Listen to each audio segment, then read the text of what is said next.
Okay, did that come through loud and clear? Probably. Well, ladies and gentlemen, welcome to the Bath Pain Forum. Many of you will already know that this is a quarterly lecture series that is held and hosted by the Bath Centre for Pain Services, which is where I am, which is a UK national specialist service for the treatment of people, children and adults with chronic pain. I'm your host for today. I'm Jeremy Gauntlet-Gilbert, and I will introduce Massieh, our speaker, in just a minute. So a couple of things about the event. As you've probably noticed, the recording is on. So if you want to not have any chance of being caught on camera, then by all means, switch your videos off. We will be having a great presentation, which will generate a lot of questions. And so the way we're going to do this is I suggest that we use the chat function. And if you put in the chat your questions for Massieh and direct them particularly to me as the host, then I can sort of squish them all together and present them at the end, which seems like the tidiest way of managing that. Yes, so there's quite a lot of us on the call. So please do remain muted if that's all right, and then we won't get any background noise. So without further ado, I think that's the arrangements, and I will tell you at the end a little bit about the recordings and things like that and how to stay in touch, but we'll do that afterwards. So I would be very happy to introduce our speaker today, Dr. Massieh Moayedi. It's an absolute pleasure to have you here, Massieh, and if I may say a few words of introduction, so everybody knows a little bit about your background and where you're coming from. So Massieh completed his doctoral studies at the University of Toronto, where he originally investigated trigeminal nerve and brain abnormalities in painful temporomandibular disorders using MRI. He went to UCL subsequently, and he was in receipt of the IASP International Trainee Fellowship in 2012 to study electrocortical correlates of pain and defensive actions. And then he went back to Toronto to join the Faculty of Dentistry in 2016 as assistant professor, and he is currently co-director at the Centre for Multimodal Sensorimotor and Pain Research at the University of Toronto. And the golden thread that holds all this together is his investigation of the neural underpinnings of pain in health and disease. So it's an absolute pleasure to have you, Massieh. Thank you so much for coming, and I will be quiet. Please take it away. Thank you, Jeremy, and thank you so much for hosting me. This is honestly my honor. It's really exciting to present some of this work with you today. I'm going to start with a brief introduction of why and how we look in the brain for pain, and then I'm going to go over some neuroimaging methods. And then I want to discuss the limitations of neuroimaging before I dive into some of our findings. And the reason I want to do that is because we're often told as neuroimagers that our pictures are really pretty and convincing.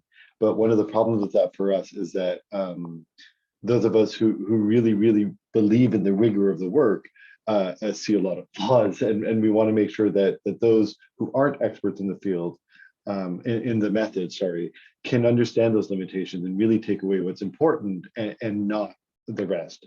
So I'm going to give you, you all know this, I'm sure, some very basic neuroanatomy, but I think it's always important to go over it. When we talk about pain, we talk about several pathways, right? We have the ascending nociceptive pathway, the spinothalamic tract. So second order neurons from the dorsal horn of the spinal cord ascend to the thalamus, and from there onto cortical regions. I promise there's a good reason I'm giving you a neuroanatomy lesson rather than just being pedantic. There's also the second spinal reticular tract, which is actually one that's very seldom talked about, but I think is really important in a lot of our findings. But you have the ascending spinal tract second order fibers that synapse onto the reticular formation in the brainstem, in the pons, and then third order fibers project from there to the thalamus and then further to the cortex. And finally, we have the spinal mesencephalic tract, which I think are some of the most important tracts subcortically when we talk about pain. And these go, again, from the dorsal horn of the spinal cord, ascend to the periaqueductal gray. And the reason I find that really interesting is because when we talk about the descending pain system, or the descending pain modulatory system, which has garnered a lot of attention and a lot of and has really become an important system for developing novel therapeutic targets for pain. Where it all converges is actually onto the periaqueductal gray. What you find here in pink are the descending systems. They have projections from the insula, the prefrontal cortex, the amygdala, the hypothalamus, and they converge onto the periaqueductal gray and then into the rostroventral medulla, dorsolateral pontine, and then down to the dorsal horn. So what you see is this idea that there is both an ascending and descending convergence onto the periaqueductal gray.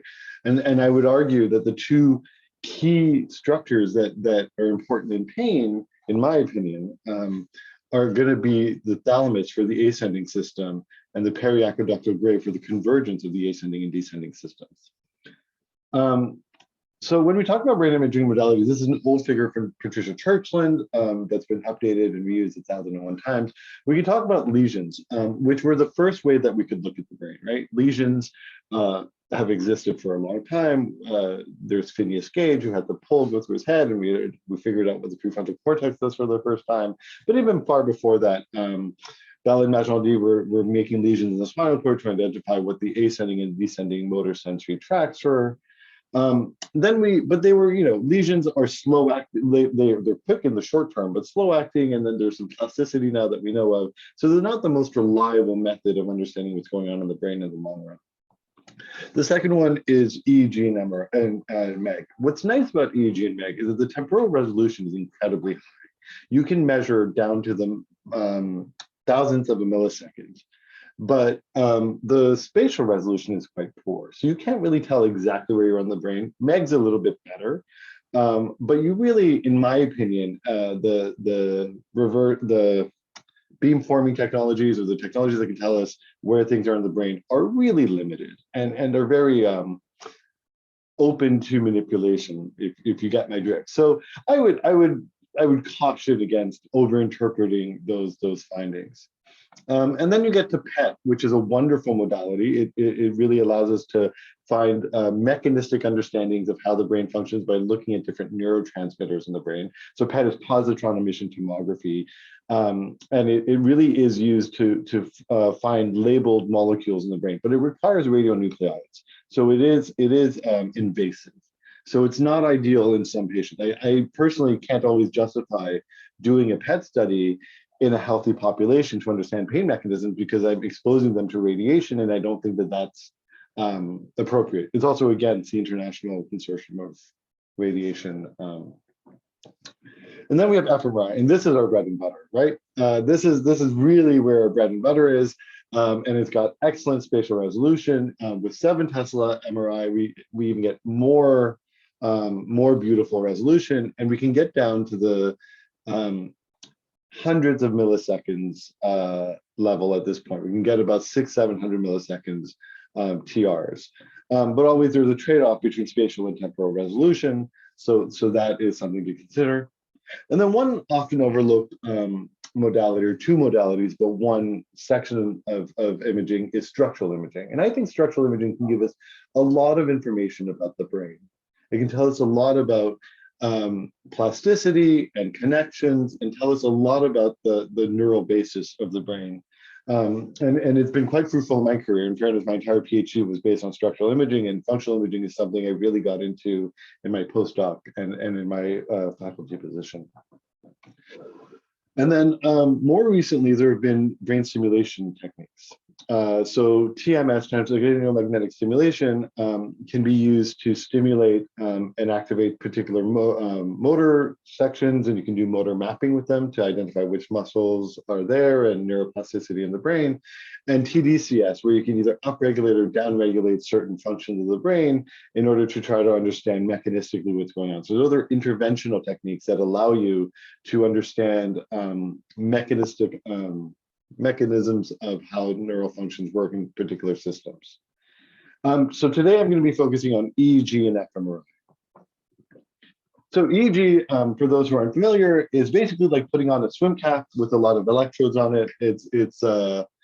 It can be a little bit bothersome for the patient, nothing too invasive at all. It's just you have to put gel in every one of those electrodes, and it can take time and it can be annoying, but patients have suffered worse. You then record on a head box that amplifies a signal, and what you measure here is a real-time signal of the electrical brain activity in the brain. And typically what we use in experimental studies is a laser in these cases for pain studies. And the reason we use lasers is because they can specifically activate nociceptors. They inject a specific wavelength of light that injects heat in the skin and can selectively and specifically activate A delta and C fibers. And so the way this works, so I want you to, I don't know if you can see my mouse, so let me just quickly select my laser pointer.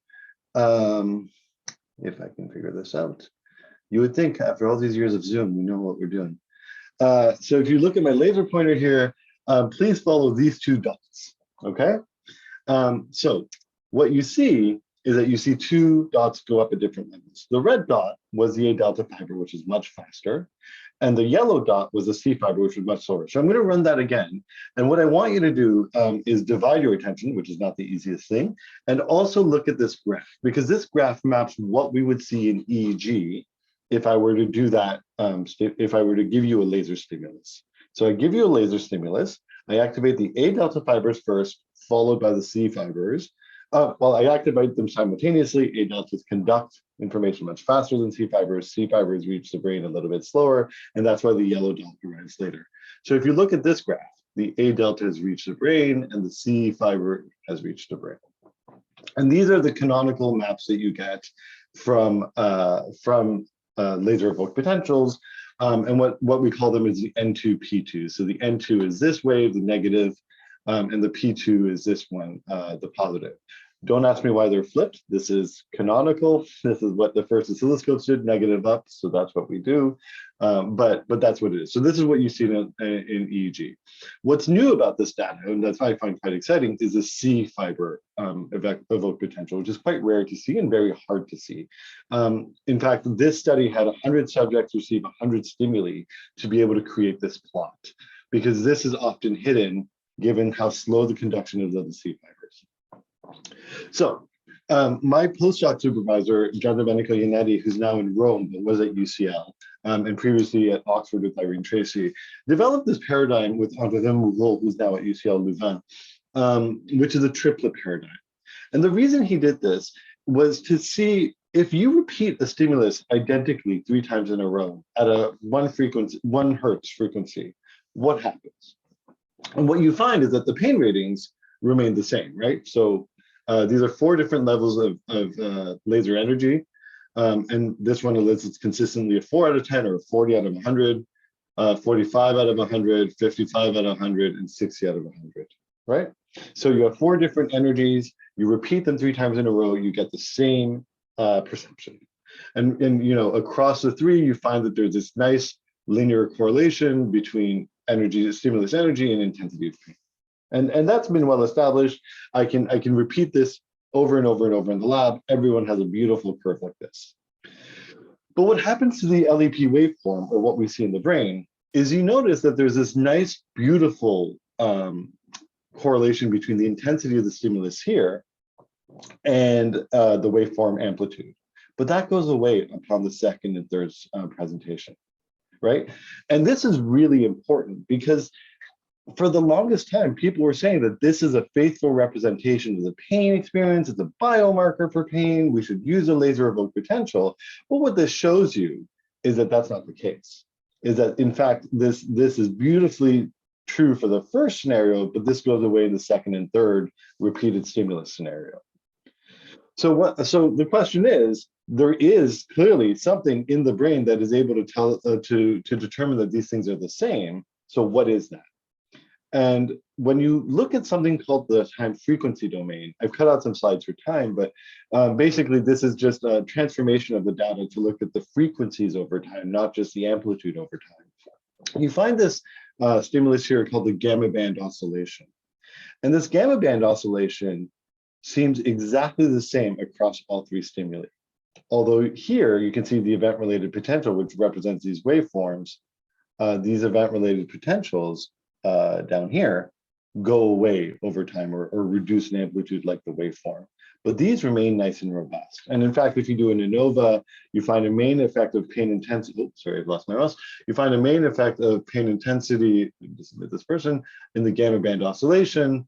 You don't see that in the factor of stimulus repetition, and there is no interaction. So that suggests that the gamma band oscillation over the sensory motor cortex might be pain specific, right? And could be used as a tool to investigate this. But that takes me back to this idea of, well, what does the laser evoked potential do? Right, it's a very common waveform. It's a very important waveform. It is the largest waveform we can elicit in a healthy human brain. So what does it do? So this is one of the tougher experiments I ever did. And I'm so grateful to my participants in the UK for doing this, because in Canada, we'd have to spend hundreds of dollars to get a participant to agree to this. What you do is you have your hand on a button and you receive a laser pulse. As soon as you receive that laser pulse, you're told to do one of two actions. You either withdraw your hand and press a button towards you. So that's like a withdrawal action, and it activates the triceps, much like a withdrawal. Or you do a reach. You do a reach action, which is much like a goal-oriented response. And we recorded brain activity at every single trial for every single subject. And we got their individual pain intensity ratings and their response times. Response time was the time they hit the button that was closest to them or further away from them. And then we used a general linear model to model these individual differences in pain. And what we found was that, the N2P2 was beautiful and classic. I've shown you this waveform over and over again, and they're quite nice. And they're identical in both the reach and withdrawal conditions, the N2P2. The N1, which is a waveform I haven't discussed, but one that comes just before the N2, also looks identical in the two conditions. But what we find is that when we model it, I've lost my mouse. Here, in the withdrawal condition, where you withdraw the hand towards yourself, the vertex potential, the N2 waveform, predicts the reaction time and the response time, as opposed to the reach, which would suggest to us that this facilitates a defensive response. So not only is this largest brain wave that you can record in the healthy human brain respond to salient and nociceptive stimuli, but also initiates a defensive response. Which is really interesting, because that was really groundbreaking about the vertex potential. We're the first to show that not only is it in the sensation of the stimulus, but really in the response to stimulus, or initiating that response to stimulus. And so in a follow-up study, we validated this, which I'm not going to show you, but quickly I'll tell you, because this was a little bit crueler. We had subjects do the withdrawal, and then we paired the withdrawal action when they hit the button with a really horrible electric shock of their other hand. And what happened is that you saw this relationship go away, right? So really, it was when you took away the defensive meaning of the action, you lost this relationship. So that was my EEG little moment to tell you about EEG waveforms and how you have to be careful about specificity. Now we're going to get into fMRI, which is really my bread and butter. I like to say that this is the closest I've come to a Nature paper. That's me standing at the scanner. And that's it. That's the closest I've come. But and this is Tim Solomon's, a good colleague of mine who used to be based at Reading, who's now at Queen's University here in Toronto, or in Ontario. So when we measure fMRI, what we're measuring is volt, and that's blood oxygen level dependent signal. And so what we're looking for really is a change in blood flow related to the energy use by neural and non-neural cells. Now I say neural and non-neural because one of the big questions in MRI research is, are we looking at the needs of the neurons or the support cells, or what we used to call support cells and now we know are very active cells, glia? And this remains an open question. But what we call this function is a hemodynamic response. And what we're really looking for is a change between the relative oxygenated hemoglobin and deoxygenated hemoglobin ratio. And the reason we're looking at that is because these have different magnetic susceptibilities. And those different magnetic susceptibilities can be leveraged to find out when there's more blood coming in versus more blood being used. And this is the ratio that you used. So that's the simple fundamental measure of bold. You're really just trying to see where blood is going when you perform an action. So in a classic fMRI study, this is one of the most classic ones, you have someone lying the scanner and you ask them to keep their eyes open for 30 seconds, close your eyes for 30 seconds. When you close your eyes, you stop light hitting the retina. When the light stops hitting the retina, there's less input to the visual cortex. You do this over and over again. And then what you tell the software when you get your images off the scanner is, find me the pixels in the brain, or the voxels, which are just 3D pixels, that correlate with this on-off function that I've defined. So you basically say, show me the voxels in the brain that have this sort of activity, this boxcar function. And what you find is the visual cortex intuitively, right? So this is how we know that the visual cortex is correlated with activity that's related to light hitting the retina. It's something as simple as that. Now, when we do a pain study, and I'm sure you've all seen this map 1,000 times in every pain imaging study you've seen, you get this pattern of brain activation, which some people have dared call the pain matrix, and we will debunk that today. But basically, you get this classic pattern that includes the rostroventral medulla, the periaqueductal gray, the thalamus, the hypothalamus, the cingulate, the bilateral insula, the amygdala, and S2, and sometimes the parts of the prefrontal cortex. I've just listed a bunch of brain regions that aren't that important to many people, but what's important about this is that it also, much like the vertex potential, shows a graded response to the intensity of the stimulus, right? So the higher the stimulus, the higher the activation of the pain in this set of brain activations, which people have called the pain matrix. Now, the issue, so if you go into Neurosys, which is an online meta-analysis software where they've cataloged a bunch of papers, and you type in keywords such as pain, these are the types of maps you get. So for pain, you get this map. And this is very reliable. This is the type of activity you get in any imaging study. So this is from a true imaging study from Christian Buchel's group. You give someone high heat pain, and then you subtract the low heat pain, and you get this high versus low, and you get this beautiful map, right? And this is what people then say, oh, look, this must be pain specific because you had high intensity and low intensity, and you subtracted them, and you get this map. But we wrote a paper that debunks this idea a little bit, and I want to walk you through this, if I may, because I think it's really, really important. Let's say that John is doing laundry, and his electricity is high, right? His electricity usage on his meter is high. I think in the UK, you now have smart meters, but now, let's say that the smart meter is reading a high usage of electricity. Can you conclude that John's doing laundry? Or is John watching TV? Or has he left the lights on because he's absent-minded? The same is true here. Do we know that these regions are pain specific? Do we know that they only activate in response to pain? So my postdoc supervisor in Andre Moreau, while in Irene Tracy's lab, did this beautiful study that I would like to walk you through. What they had is participants line the MRI scanner, and then they matched the 4 different types of stimuli for the amount of attention they grabbed.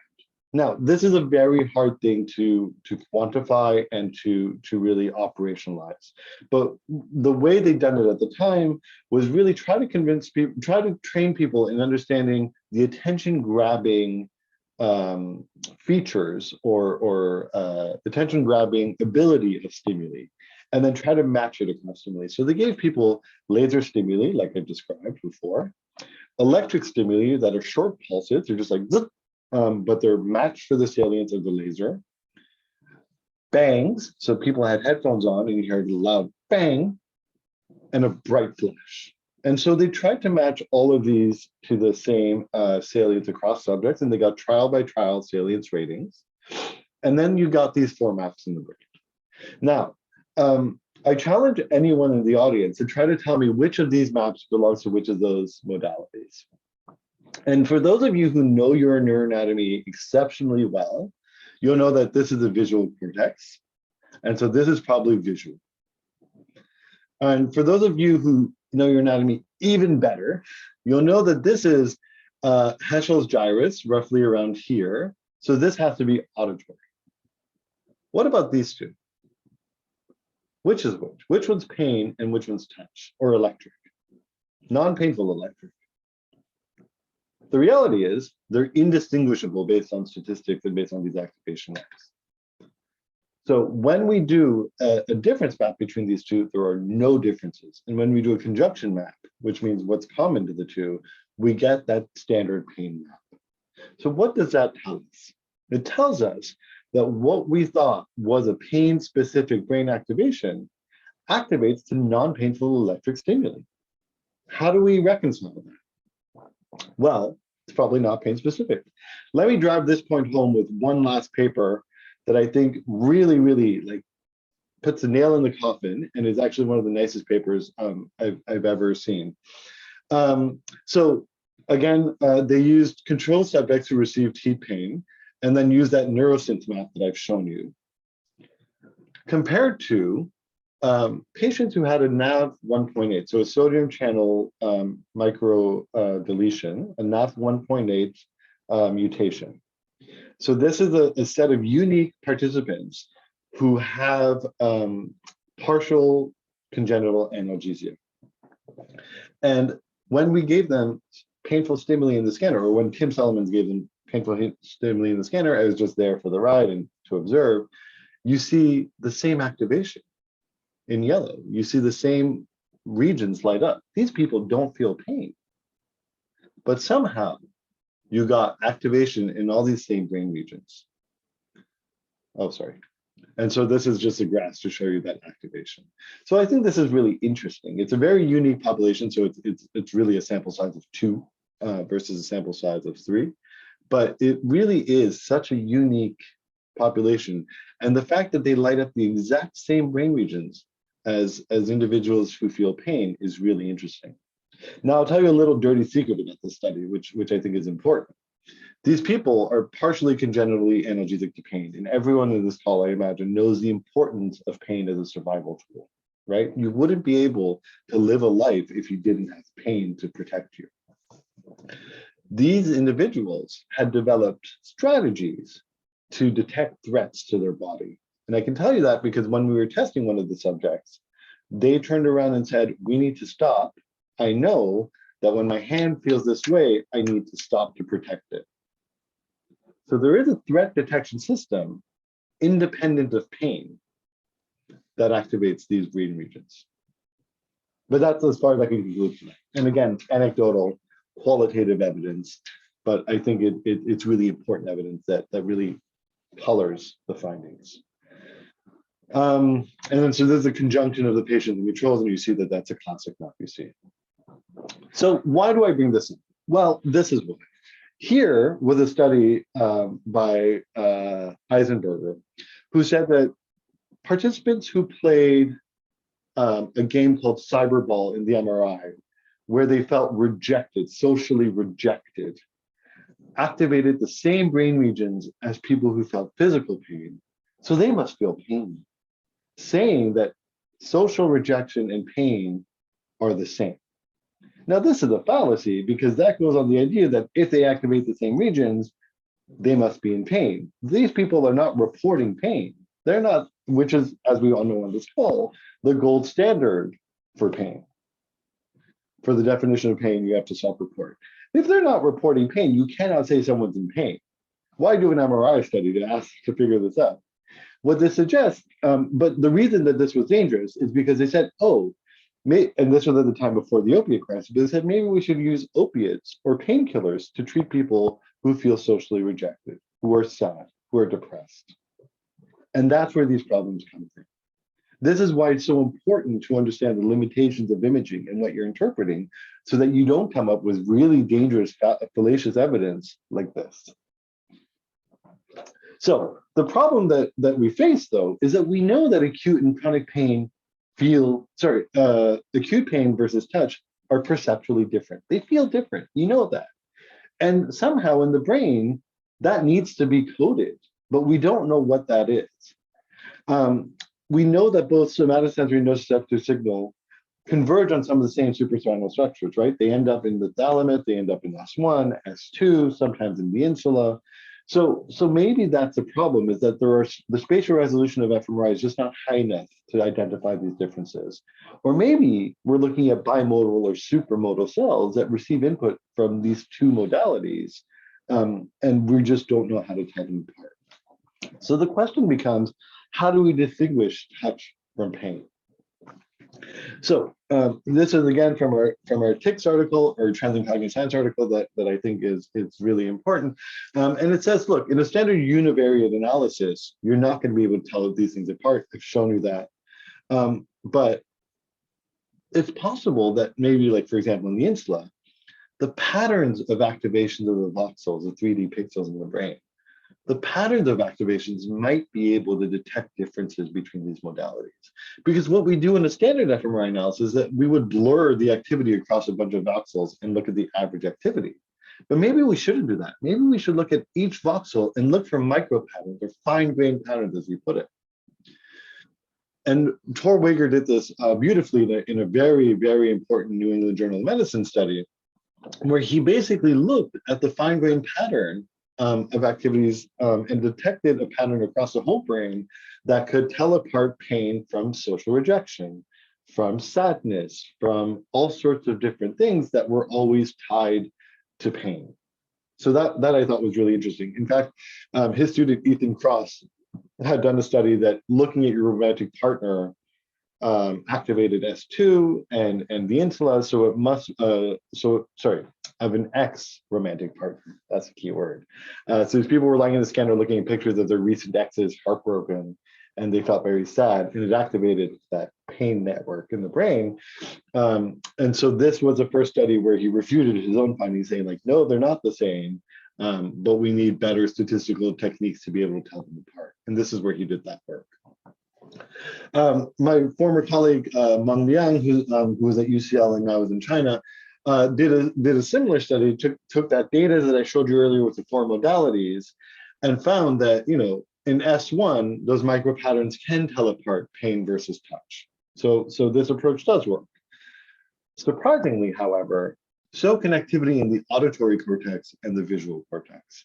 And that's something that I still don't understand to this day, is that how is it that activity in the auditory cortices have patterns that can distinguish pain from touch? And how is it that there are voxels in the visual cortex that can tell apart pain from touch? And this continues to dumbfound me, and I think is a really exciting finding. And here are the graphs to show you that this is actually statistically valid. And Meng is one of the most careful scientists I know, so I know that it's accurate. But I am dumbfounded by this finding, and I am really confused by how it's possible.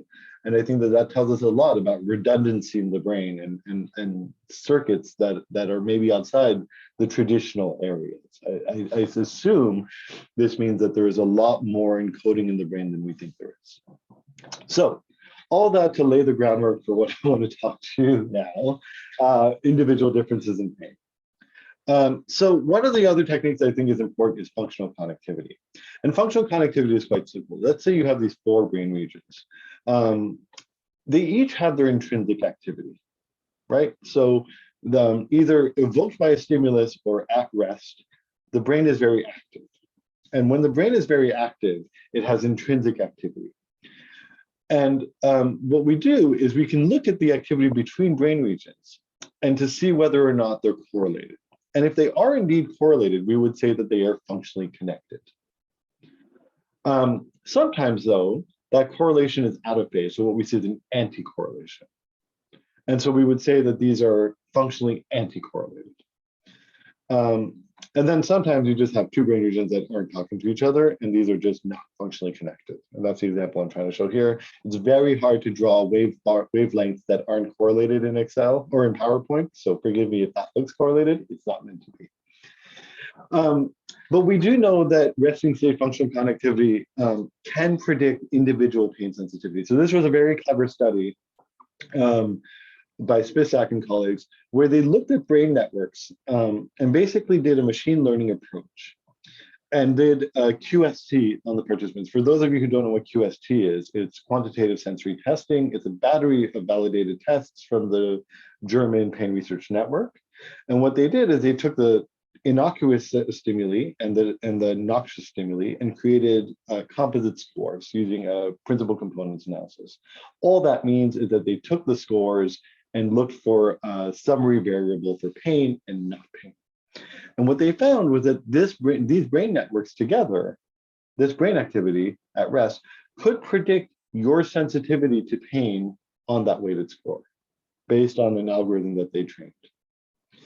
Now, my problem with machine learning approaches like this is that it doesn't really tell us what's going on in the brain. There is no mechanism here. You're telling me that 85% of the brain is connected to 85% of the brain, and it's telling me that it can predict my pain. That's really helpful diagnostically. But as a basic scientist, I want to know why that predicts it and how it works. So we took a slightly different approach. We had 26 healthy adults, and by healthy adults, I mean students at the University of Toronto Faculty of Dentistry, who laid down in the MRI and did nothing. Literally, we had them lie down the MRI for 6 minutes to look at a plus on the screen. And this is called a resting state fMRI. And resting state fMRIs are thought to reflect the baseline architecture of the brain. And in this resting state fMRI, so that's all they did. This was led, by my student Lizbeth Ayoub and my colleague Jacopo Cioffi. Jacopo was a dentist, so he had to do this part, but basically, I don't know if this is going to play for me. Let me try to get my, pardon me. There you go. We put an orthodontic separator between the teeth, and of course it stops. So an orthodontic separator is a common orthodontic procedure. You put an elastic band between a molar and a premolar, or a teeth, effectively, to try to space them out so that when you need to place the braces, they're spaced out properly. This, and then we had them complete pain diaries every day. And peak pain tends to be on day 2. Now, on average, it elicits a low-level musculoskeletal pain. But what's really interesting is the individual differences in that pain. You actually have a lot of individuals who have low-level pain between 0 and 4 on day 2. But then you have some people who reach 8 out of 10, 9 out of 10, right? So this is a wonderful way to capture those individual differences to pain. And all it is you're sticking an elastic separator between the teeth, which causes pressure on the ligaments in the joints, the ligaments and the tissue in the jaw. And it basically causes jaw pain. So it's a wonderful model for jaw pain. And the other reason I really like this model is that it's an ecological model. What that means is that it's a model of pain in real life, because you put that separator in and you send them home. So what happens is that these participants will sleep with the pain, will eat with the pain, will live with the pain, will go to school with the pain, will go to class, and have a more realistic pain experience than sitting in a laboratory getting an artificial stimulus by a laser that specifically activates your pain fibers, right? These are 2 different worlds. And then we decided to look at 2 brain regions, the periaqueductal gray, and this was our seed. So we were really robust about this. What we did is we looked at, we drew out the periaqueductal gray manually, and then we looked for a neurosense activation of the periaqueductal gray, and we were very specific about using the lateral and the ventrolateral periaqueductal gray, because those are the nociceptive related regions. That's where the signals converge. And we looked at the thalamus, and this is why that first slide was there. I was really pushing the thalamus and periaqueductal gray. This is why. And what we found is that peak pain was correlated with the thalamo-insular activity. So this connectivity between the thalamus and the bilateral insula at rest before a separator was placed predicted, or the baseline correlated with pain 2 days later. So this known connection that is related to pain was able to tell us how much pain someone would feel 2 days later. Similarly, the connectivity between the periaqueductal gray and the subgenual ACC, medial prefrontal cortex, and the cingulate, posterior cingulate cortex, were also correlated with how much pain you would feel 2 days later. And most interestingly, they accounted for different aspects of the variance. So they had a cumulative predictive value. This predicted part of the variance, this predicted the other part of the variance. So what I think we show in this is that both the ascending and descending systems, so ascending thalamus thalamus, and descending periaqueductal gray, each account for a certain amount of the pain that you feel and can probably predict how much pain you're going to feel in a few days. So what we showed was that functional connectivity and individual differences in pain, that the separator is an ecological model of tonic orofacial pain, that individuals' pre-existing functional neural architecture of the ascending nociceptive and descending modulatory pathways are related to how much pain they'll feel days later, and that the baseline architecture of these pain pathways will shape your pain experience. Now let's move this to a clinical question. My PhD was focused on temporomandibular disorders. I'm aware of time, and we'll get this done in time, I promise. So temporomandibular disorders is the most common orofacial pain. It affects 5 to 12% of the population, and 15% of individuals with TMD develop chronic pain. In the US, it costs about $4 billion a year to manage. And the most common one is musculoskeletal TMD pain. So TMD that affects the temporalis and the masseter muscle. So I'm not going to go. So in a series of studies, we showed that the abnormalities in TMD were in the muscle, in the nerve, and across the whole nociceptive system. But I'm going to focus on one study here, which I think is quite interesting. My colleague Aaron Kusi was really interested in the default mode network.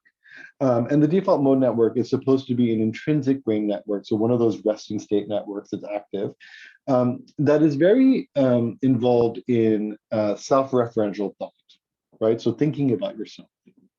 And what we did is we took that seed in the medial prefrontal cortex, which is one of the core nodes of the default mode network, and we found, the standard default mode network in our patients, in our controls, but we found heightened activity in the patients with TMD. Right, and on the right you see a canonical default mode network, so you can compare it. We found heightened activity in TMD, and when you contrast these two, this is what you see. It's greater activity in the precuneus region. Now remember, this is the same region I showed you here. This is that same medial prefrontal region. This is that same PCC precuneus region. Okay. And what we found is that the connectivity between the precuneus and MPFC was stronger in TMD, like I said, but was correlated to individual pain rumination as measured by the pain catastrophizing scale, right? And the reason we very carefully selected pain rumination is because it's about obsessive, repeated thoughts about the self and the pain in the self. And so this mapped on beautifully, right? You get this beautiful correlation between pain rumination and this network activity related to that, suggesting that the amount of abnormality in pain rumination is related to the amount of network abnormality. Similarly, we found that the MPFC was also more connected to the thalamus and the periaqueductal gray, two regions I've gone on and on about, and those were also related to pain rumination. So it seems like the ascending and descending systems, as well as brain networks involved in self-referential thought, are related to pain processing and can probably predict how much pain you'll be in, and could potentially serve as targets for therapy. So in conclusion, individual differences in pain sensitivity are related to resting state functional connectivity in both health and chronic pain, and that some of these network activities may be able to predict pain intensity. So with that, I'd like to thank my funding and my university, and thank you. Oh, brilliant. Thank you so much, Massieh, for that. That was an extraordinarily both clear and dense presentation of a lot of neuroimaging data. So thank you very much. Thank you very much for that. So, but you have put yourself fully in line for a series of questions after putting that much interesting stuff up, and also raising so many useful questions about the specificity of some historical neuroimaging findings. So let's have a look. We have a question here from Ben, and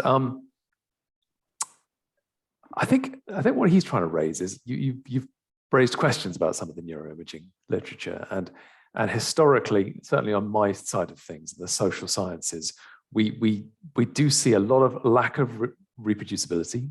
We see small n studies, non-publication of negative or inconclusive studies, and that kind of thing. Is that the same in the neuroimaging world, or do you feel because of the sheer cost of neuroimaging studies and the specificity of them there's more immune to that? No, it's certainly not. We had our own little replication crisis in neuroimaging recently, where two studies came out, one from the UK and I think one from the States, that showed that small sample sizes will inflate p-values. And then there was a similar study that said, hey, there's a Faldro problem in neuroimaging. We're getting a lot of highly significant results that don't match what nature is like. So part of the problem is that imaging is expensive, but I don't think it's much more expensive than animal work, because the breadth of data we get in neuroimaging is so broad and so deep that in 1 hour of imaging, I can get functional imaging, a task, the structure, the connectivity of the brain. And then I can use these converging lines of evidence to find meaningful data. Now, what would be really useful would be to have much larger sample sizes. But of course, it's really hard to get patients to want to do these studies. They can be very time consuming, very exhausting, very labor intensive for them. But I think working with Jenny, she's really solved that problem by getting them on board. I think that's been a really, really fruitful thing for her. She's got patients on board who help us design the studies so that they're tailored to the patients, and then they are much more interested in participating. And I've really mirrored that image here in Toronto. We're really trying to engage patient partners in designing our studies, and it's been very, very positive. So I think that's been a learning experience for me. But yeah, we have a TMD study here, and when we actually did a proper power calculation, we need 97 subjects. And that's not easy to get, but what we've done is, instead of relying on clinical referrals, we started going out to the public and then have someone who can diagnose in-house. Because we find that the patients who often need the most help in quaternary centers are often too unwell to do some of the work we would like them to do. But again, designing the studies with them involved has turned out to be much, much more positive. But I have to admit that Canada is far behind the UK in patient partner approaches, and we're only starting to do that here in Canada, and it's only starting to be championed here in Canada in the past few years. Okay, thank you. So the next one that's come through on the chat is, I'm kind of interested by this one as well. This is a kind of bar humbug question. All right. So you ended your talk, and I think this is on many people's minds with regard to neuroimaging studies, with the idea that some of these things could potentially be used as therapeutic targets. What if somebody was to say to you, nonsense? How? What do you mean? How do you if you find a location in the brain or a network in the brain, how would that ever become a therapeutic target? I feel like you were a reviewer too on my last grant. No, so the way I would address that is simple. There's a few things. So we've shown that neurofeedback works. So what you do is you can operationalize the activity in the brain as a bar on a screen. And you can train people to raise or lower that activity without knowing what they're working on, without telling them it's this particular activity you need to do. They basically intrinsically can find the activity in that neurofeedback loop and increase or decrease that activity. And we've shown, not we, because we haven't done that work, but real-time neurofeedback has been really effective at raising or lowering brain activity where needed. The other approach would be TDCS or TACS, which are transcranial alternating current or direct current stimulation, or transcranial magnetic stimulation. So in the depression field, for example, they've shown that certain brain networks are abnormal in depression and are hypofunctioning. And what they do is they put these coils on the head and get participants to come in for 3-4 hours a day and get stimulation. And my colleague Jonathan Downer, who works with Jenny Lewis and I, has effectively brought people from the brink of suicide to health using brain stimulation. So these are approaches that you can if you take the time to to understand the mechanism of what's going on, and then tailor to the individual need and identify how their network is abnormal, you can then try to normalize that through either stimulation or training. The other option is these can become biomarkers for treatment response. In other words, they can become objective measures of what's going on centrally. So it's not just like a quick fix, but you're really changing the neural mechanism of the brain towards health so that they don't rebound as much.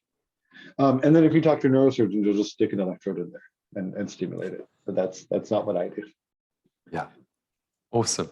Now we've had a lovely question that I was just about to ask you, and then somebody else has asked it as well. So this is a neuroanatomical question.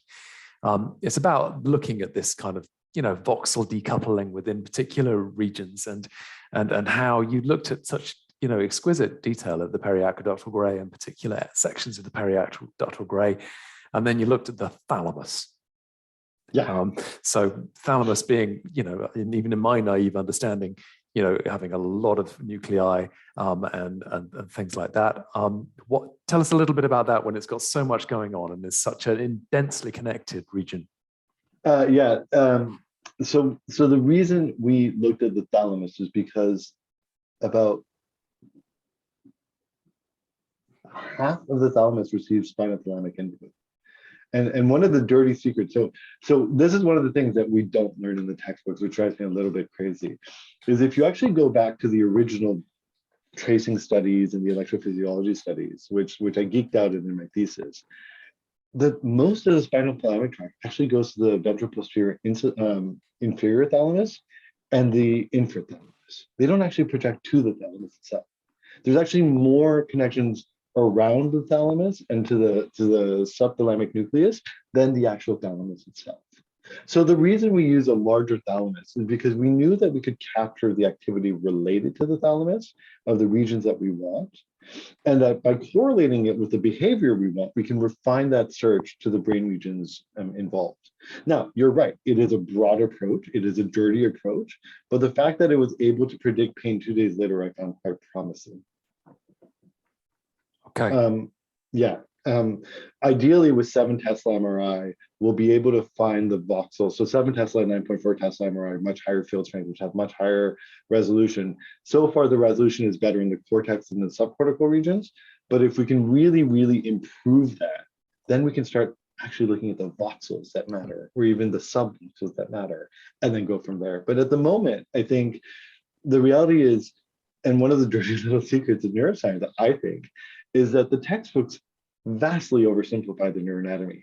Like that pain matrix, we're looking at millions and millions of neurons, which are not all activated, obviously. Same for the periaqueductal gray. That tiny ROI of 3 voxels actually probably includes tens of thousands of neurons, of which only maybe a fraction are activated. But what we're capturing and the limitation we're aware of are the temporal dynamics related to the function we're interested in. And so we're able to parse that out, which is what allows us to really pull out the signals of interest. Okay, thank you. Now, I as chair get to have my sneaky last question, but if anybody else wants to pitch a question into the chat, now is your chance. Okay, so there is. I think Robbie had a question. He had his hand up, and so did Pascal. Absolutely. We got Pascal's question through. Okay. Robbie, if this is too hard to do, you've unmuted yourself. Do you want to shout out your question? It's just easier. Thank you. So I've got a bunch of questions. I'm a in vivo scientist studying the same network in a translational measure of oxygen in rodents. So there's a bunch of stuff I'd love to ask you. Maybe I'll get an opportunity at a time. But a generic question at a Scala fMRI scientist is, what influence does the expectation of a participant coming into a scanner, being told that they're going to get stimulus, or it's a pain study, but also knowing that no one's going to rip their finger off, that's not going to happen. How does that series of stimuli, visual, salient stimuli, how much impact do you think that's getting on the results that we're seeing coming out of imaging studies across the world?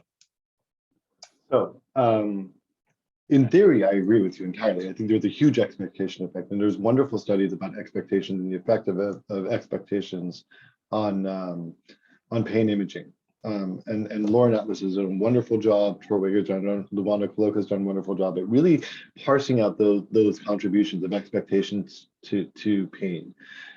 But if you've ever had participants in the room and they know it's safe, the fear and anxiety and the pain that some of them experience is really something else. I was surprised at UCL and here. You ask someone to put their hand in a cold water bath and they have full control. We say you can pull your hand up.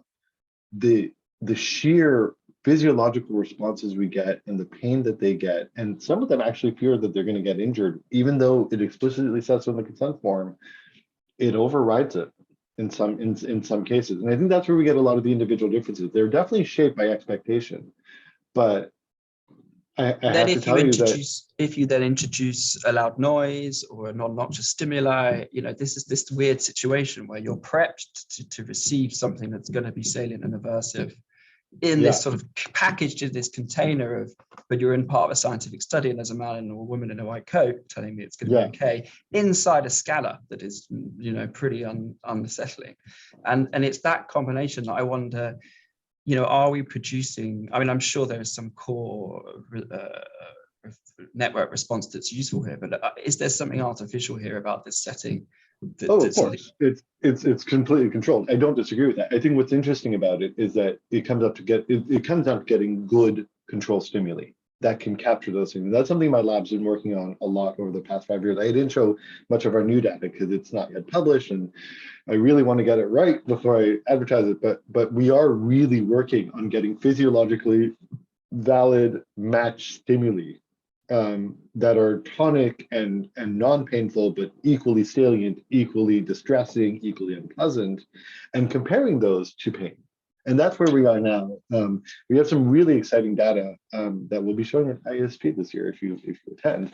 But that is where we are with it. I do agree with you that the salience problem is significant, and that's what that study was from the Yannetti and Moreau group, where they had 4 stimuli that were salient, 1 was painful, 3 weren't, and they activated the same brain regions. But there is still a difference there perceptually, and I think MVPA can identify that brain-wide, and I believe that hopefully functional connectivity and neural communications might be able to parse those out if you have the right control stimuli. So you're absolutely right. That is one of the best critiques of the pain field in imaging, and I think coming up with the right control stimuli is essential.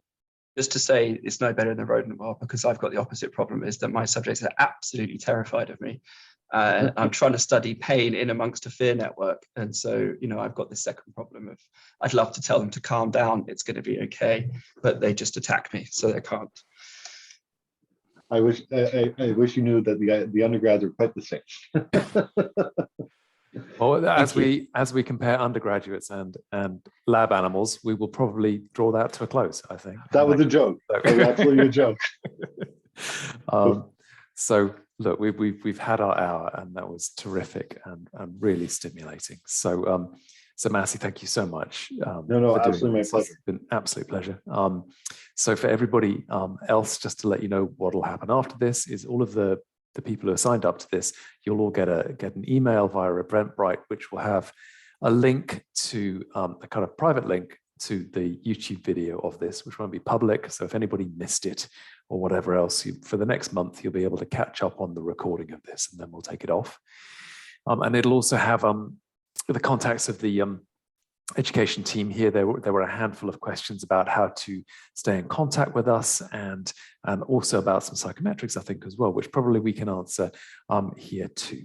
So do respond, get in touch with us here in Bath, and we'll try and help you out. And if anybody is at all on Twitter, that is the best way of staying in touch for these quarterly lecture series. So it's at BCPS Bath, if anybody has missed it. So thank you so much. And it's lovely to see the thank you messages coming through on the chat now. A lovely audience and a terrific talk. So thank you, Massieh. We will draw things to a close. Okay. Cheers, guys. Bye.